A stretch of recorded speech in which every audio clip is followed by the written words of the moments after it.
I started thinking that food was scary, and I was always really comfortable with eating, and I was always okay with all of that. And then I started getting scared of certain foods, and I would cut them out of my diet. And I started dieting and just kept going with it. And about probably 6 months of that, I talked to my mom and I told her I was really scared because these thoughts that I was having weren't normal. I shouldn't be scared to eat certain kinds of food. And my mom put me in therapy. And my first therapist I went to, and I started getting really angry because I was actually talking about the feelings I was having for once. And I wasn't used to that. I was used to keeping it inside. And so I'd get really angry and I'd come home and yell at my parents. And then my parents thought that therapy wasn't working out, so they switched me to somebody else. And that was pretty hard because I'm not comfortable sharing stuff, or I wasn't comfortable sharing parts of me. And I had to get used to that. And then after about a year of therapy, I was still getting really sick, and it was starting to affect my body, and I couldn't do the activities I used to do. Like going to the desert it's always been my favorite thing that we've done.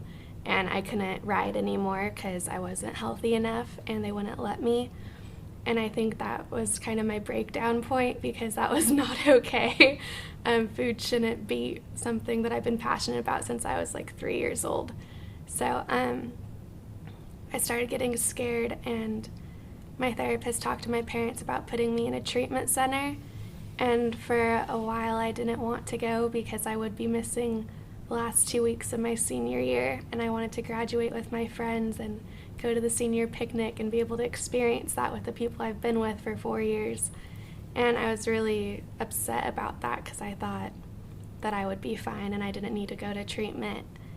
But they put me in treatment anyways.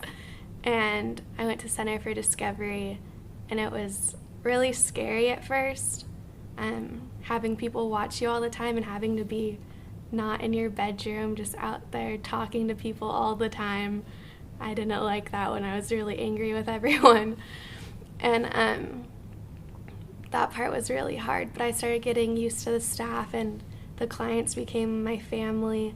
I still talk to all of them, and they're still the closest people to me because they've seen parts of me that my other friends haven't seen. I had to break down in front of them, and it was hard, but I think those friendships are worth a lot more. And so I went to Center for Discovery for about 3 months, and then I got out and I went straight into college and sororities and girls talking about dieting all the time. And then I started doing things for myself to try and make sure that I was being healthy. And I started an advice blog where I talk to other people who are dealing with the same things, and a YouTube channel where I make videos talking about it. And I found that to be really helpful because I think it's important to share your story. For a really long time, I didn't know why I had to deal with all of this, why I was having these depressed thoughts and why I was so scared of food. And I think now it makes a lot more sense because I've been able to reach out and to talk to other people. And I think that kind of gives me a purpose for all of it. It's a lot better. When I'm happy, it means so much more. When I was happy before, it was happiness on top of being depressed and not eating and hurting myself. And so it didn't really feel like happiness. But now I'm honest with how I'm feeling, and when I hurt, it hurts bad because I'm really honest about my emotions. But when I'm happy, it's 10 million times better.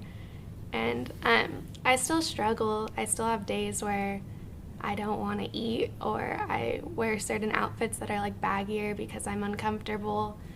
But I just follow the meal plan that I got, so I know that I'm taking care of my body still. Because it's been a year, but that doesn't mean I'm not going to struggle still. I still have really bad days, but I know better ways to cope with them now, and I know Center for Discovery taught me a long list of ways that I can be healthy and still get my emotions out, or go for a run or listen to my music. But I'm definitely a lot happier now. I feel proud of myself for fighting it because I know that I can fight anything now because when the battle is in your head, it's a little hard to get away from, but if you accomplish it, then it's a really great feeling. So so I'm happy with where I am. I'm happy with school, and I've surrounded myself with healthier people who are good for me, and everything just feels a lot better. I'm happy. I didn't think I'd be saying that like a year and a half ago. I didn't think that was really a possible emotion for me, but I feel better.